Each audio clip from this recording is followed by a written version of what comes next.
Restart by Gordon Korman for Levels Teen Center at Great Neck Public Library. Chapter 1. Chase Ambrose. I remember falling. At least, I think I do. Or maybe that's just because I know I fell. The grass is far away, until it isn't anymore. Somebody screams. Wait, it's me. I brace for impact, but it never comes. Instead, everything just stops. The sun goes out.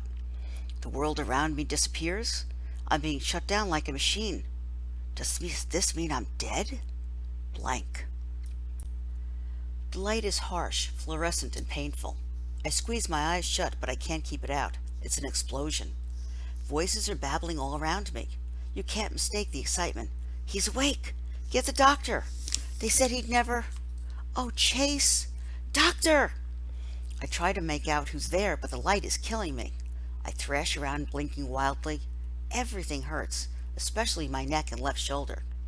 Blurry images come into focus. People standing and sitting in chairs. I'm lying down, a sheet over me, white, which makes the brightness even worse. I raise my hands to cover my face, and suddenly I'm tangled in wires and tubing. A clip of my finger is tethered to a beeping machine next to my bed. An IV bag hangs from a pole above it. Thank God! The lady beside me is choked with emotion. I can see her better now. Long brown hair, dark-rimmed glasses. When we found you lying there? That's all she can manage before she breaks down crying. A much younger guy puts an arm around her.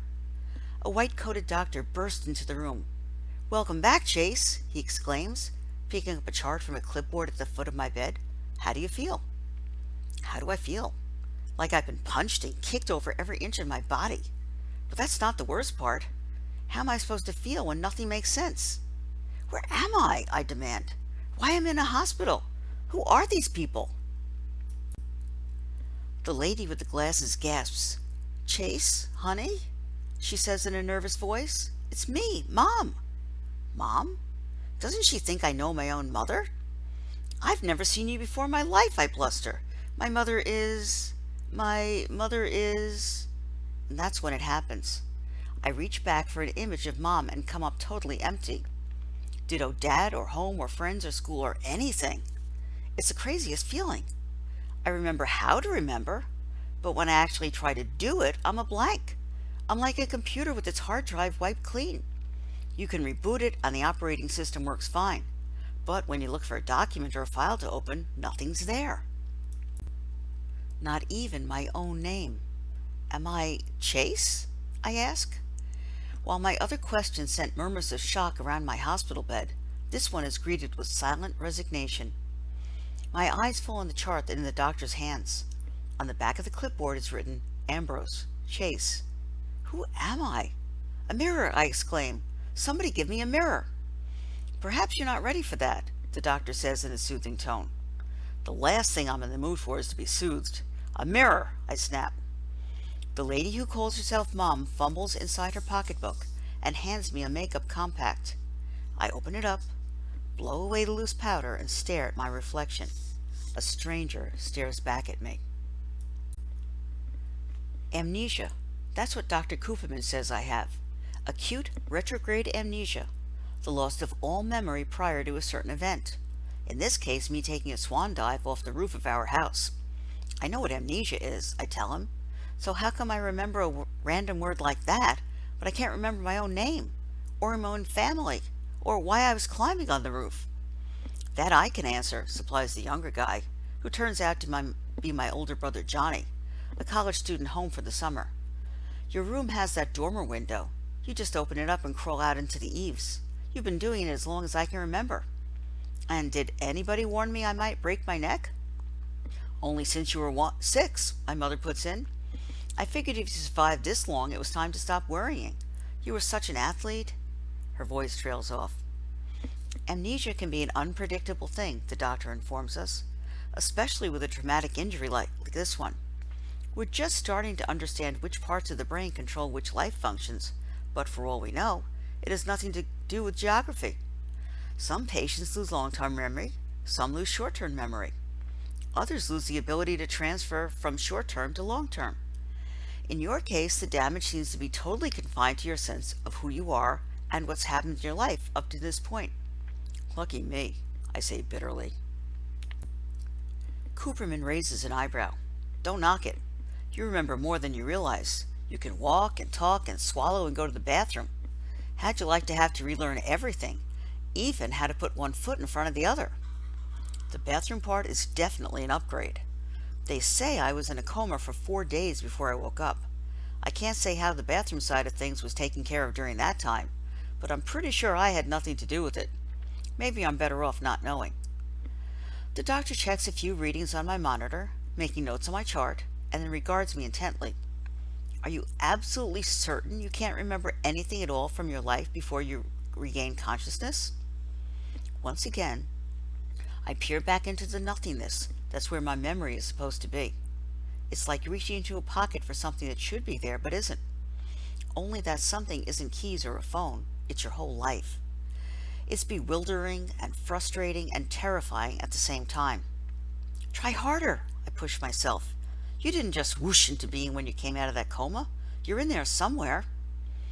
A vague image starts to form, so I bear down, concentrating with all my might, trying to wrestle it into focus. What is it? Johnny asks breathlessly.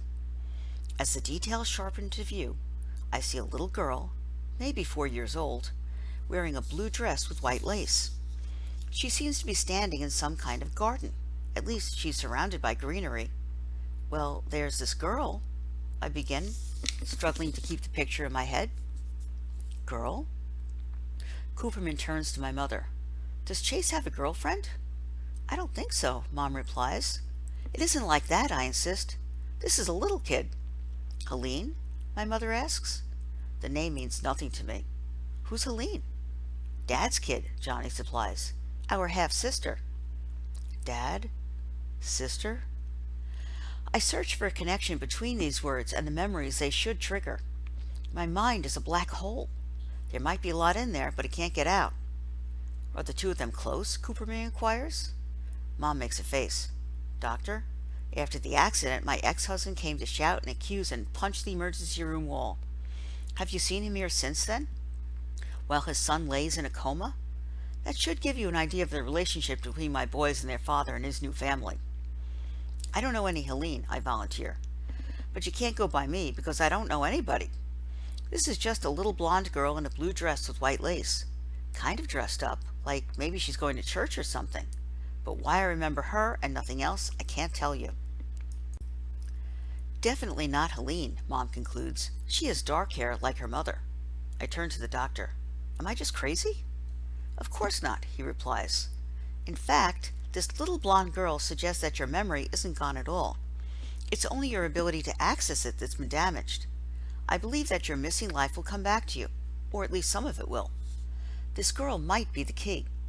I want you to keep thinking about her, who she is, and why she's so important to you that you remember her when everything else has disappeared. I honestly try, but there are too many other things going on. Now that I'm not dead, the hospital is suddenly in a big hurry to get me out of there. Dr. Cooperman runs tests on every part of me except my left earlobe. Turns out my brain may be short-circuited, but the rest of me still works. So how come I ache all over? Muscular is his diagnosis, from the fall. Or should I say, he chuckles at his own joke. The sudden stop at the bottom. Every muscle from nose to toes tenses up from that kind of shock. Tack on 96 hours of complete inactivity, and you stiffen all over. It's normal. It'll pass. My only real injuries are a concussion and a separated left shoulder. Turns out my bad diving form saved my life. My shoulder hit the ground a split second before my head, absorbing just enough of my hard landing to keep the impact from killing me. Mom brings clothes for me to change into. I suppose I shouldn't be so blown away that they fit. They're my clothes, after all, but of course they're new to me. I can't help wondering if I have a favorite shirt, or a super broken-in pair of jeans. I don't remember the car either, a Chevy van, or the house. I take the opportunity to fill in a few blanks about myself. I am not the child of millionaires. I have no great love of cutting the grass. Or maybe that one's on Johnny. I've got an excuse. I've been in a coma. I note the window I must have climbed out of, since it's the only one with roof access. For some reason, I expected it to be higher, and I'm embarrassed. Like it's an insult to my manliness that such a puny fool scrambled my brains. When Mom opens the door, a chorus of voices cry out, "Surprise!" A makeshift banner hangs across the living room. "Welcome home, champ!" A heavy-set man about Mom's age steps forward, enfolds me in a crushing bear hug, and rubs knuckles up and down on my head. "Good to have you back, son." Mom is horrified. "Stop it, Frank! He has a concussion!" The man, my father, lets me go, but he's defiant. "Ambrose men can take a few licks, Tina. You're talking about an all-country running back." "All ex-all-county running back, Dad," John amends. "You heard the doctor. Chase can't play football this season." "Dopey doctor," my father snorts. "What does he weigh? 140 soaking wet?" He faces Mom. "Don't turn him into a wimp like you did with Johnny." "Thanks, that means a lot," my brother says dryly. "Why are you here, Frank?" My mother is quickly losing patience. "How many times have I asked you not to use your key anymore? This is not your house, and it hasn't been for a long while." "I pay the mortgage on this place," he growls. All at once a cloud lifts from his face and he's grinning. "Besides, we had to be here to welcome home the conquering hero." "Falling off a roof doesn't make me a hero," I mumble. I can't put my finger on it, but there's something about my dad that makes me nervous. It isn't physical. In fact, for a middle-aged guy, he's pretty energetic and spry, despite the paunch and the thinning hair. His smile is totally overpowering. To see him is to want to like him. Maybe that's the problem, I decide. He's too confident that he's welcome everywhere. And going by Mom, he isn't. Not here, anyway. He's brought his new family, a wife named Corinne, who doesn't look much older than Johnny, and Helene, my 4-year-old half-sister. Mom was right. Helene's definitely not the girl in the blue dress. It's no big deal, I guess, but I'm disappointed. I was kind of hoping for one thing in my life to be connected to reality. Although I'm meeting them for the first time, I have to remind myself they already know me. For some reason, they don't seem to like me very much. Corinne hangs back, and the little kid stays firmly attached to her mom's skirt. They look at me like I'm a time bomb about to go off in their faces. What did I ever do to them? My father seems to be settling in for a long visit, but Mom's having none of that. "He has to rest, Frank," she says. "Doctor's orders." "What, he's chopping wood?" "He's resting." "Alone," she insists. "In his room, where it's quiet." He sighs. "Ants at a picnic, that's what you are." He hugs me again, squeezing slightly less this time. "Great to have you back, champ. Sorry it couldn't be more of a celebration. But Nurse Killjoy over there—" He inclines his head in my mother's direction. I stick up for her a little. "She's right about the doctor. He said I have to take it easy because of my concussion." "Concussion," he snorts. "When I played football, I got my conch bonked plenty of times. You rub a little dirt on it and you're good." Corinne appears at her husband's elbow. "We're so glad you're okay, Chase. Come on, Frank, let's go." I feel I have to fill the hostile silence that follows, so I lean down to my kid sister. "That's a nice doll you got there. What's her name?" She shrinks back like I'm about to eat her. Eventually, Dad's gone, taking Corinne and Helene with him. Johnny goes out to meet some friends, and Mom orders me upstairs to get a head start on the relaxation that almost caused the Civil War. She has to show me which room is mine, because I don't remember any of it. Not the wooden staircase with the faded floral runner up the center, not the narrow hallway with the low ceiling, not the wooden door with a crack down the center panel. My mom sees me evaluating the damage and is momentarily surprised by my surprise. Then she tries to explain it away. "That's probably my fault. I always let you and your friends play sports in the house. You're too big for that now, or the house is too small." "What sports?" I ask. Tears are coming to her eyes. This is hard for her. Football, soccer, badminton, you name it. Being in my room is the weirdest experience of all. It's my room, no question about that. The walls are covered with newspaper clippings about football teams I starred on and lacrosse games I won. That's me in the pictures, diving into end zones and being mobbed by ecstatic teammates. More unfamiliar faces. There are trophies too, shelves of them. Chase Ambrose, top scorer. Chase Ambrose, MVP. Most yards from scrimmage. Team captain. State champions. I'm really somebody. I only wish I knew who. It takes some doing to build up my courage, but I eventually make it over to the window. I was wrong before. It's plenty high. I'm lucky to be alive. It's like I've been parachuted into the middle of someone else's life, someone who looks exactly like me, yet isn't me. The doctor is right. I need to rest.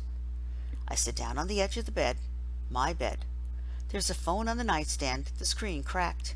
I wonder if I had it with me when I fell. I press the home button. It's dead. There's a charging cable right beside it, and I plug it in. After a couple of minutes, the display lights up, and there I am again, with two other kids. Complete strangers, although you can tell from the pose that the three of us are close friends. It's a selfie, with the kid on my right as photographer. I'm in the middle, and the smallest of the three of us, which is surprising because I'm a pretty big guy. It must be Halloween, because there are little kids in costume in the background. I'm wielding a baseball bat, holding it high. Hanging off the tip of it is a mangled, ruined jack-o'-lantern. The screen goes dark and I press the button again.